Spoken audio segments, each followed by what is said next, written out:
উচ্চশিক্ষায় বড় পরিবর্তন। ইউজিসি, এআইসিটিই, এনসিটিই তুলে দেওয়ার প্রস্তাবে সায়, বিল আনছে কেন্দ্র।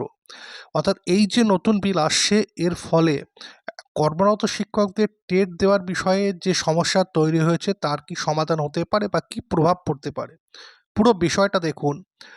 বিকশিত ভারত শিক্ষা অধিকসন বিল, যেটা দেশের উচ্চশিক্ষা ব্যবস্থাকে একটিমাত্র নিয়ন্ত্রক সংস্থায় আনার কথা আগেই বলা হয়েছিল জাতীয় শিক্ষানীতিতে।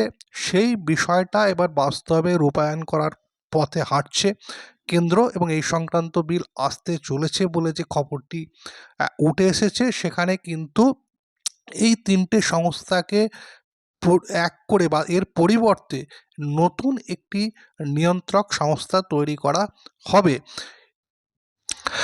ইউজিসি, এআইসিটিই যেটা সর্বভারতীয় কারিগরি শিক্ষা পর্ষদ, এবং শিক্ষকদের প্রশিক্ষণের বিষয়ে এবং বিভিন্ন নির্দেশিকা যে সংস্থাটির মাধ্যমে দেওয়া হতো সেটা হচ্ছে এনসিটিই।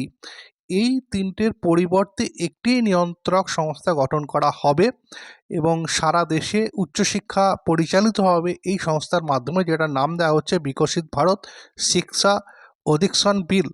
অর্থাৎ এই বিল পাশ হলে এই তিনটে যে সংস্থা ছিল ইউজিসি, এআইসিটিই এবং এনসিটি, এর যদি অস্তিত্ব বিলোপ হয় তাহলে কি প্রভাব পড়তে পারে? তবে টাকা পয়সা সংক্রান্ত কোনো ক্ষমতা থাকবে না এই সংস্থাটির হাতে। অর্থাৎ কোথায় কত অর্থ বরাদ্দ হবে, কত খরচ হবে, এই সংক্রান্ত সব ক্ষমতা সেটা ন্যস্ত থাকবে প্রশাসনের হাতে, সংশ্লিষ্ট মন্ত্রকের হাতে। কিন্তু উচ্চ শিক্ষা ব্যবস্থাকে একটি অর্থনৈতিক ক্ষমতা কেড়ে নেওয়া হচ্ছে কেন? এই ক্ষেত্রে যে কেন্দ্রের যুক্তি, স্বার্থের সংঘাত এড়াতেই এই বিভাজন। এতে সব দিক সামলাতেও হবে না, আবার নিয়ন্ত্রক সংস্থার অন্দরে স্বচ্ছতাও বজায় থাকবে। এই ভাবনা থেকেই কিন্তু এই বিষয়টাকে ভাবা হচ্ছে। এখন যে প্রশ্নটা উঠছে যে এই তিনটে সংস্থা, তার মধ্যে এনসিটি একটি গুরুত্বপূর্ণ সংস্থা শিক্ষকদের কাছে। তো সেখানে যে এনসিটির যে গাইডলাইন বা যে নির্দেশিকা বা 2017 যে অ্যামেন্ডমেন্ট, যেটাকে কেন্দ্র করে ইন সার্ভিস টিচারদের টেট দেওয়ার বিষয়টি উঠে এসেছে।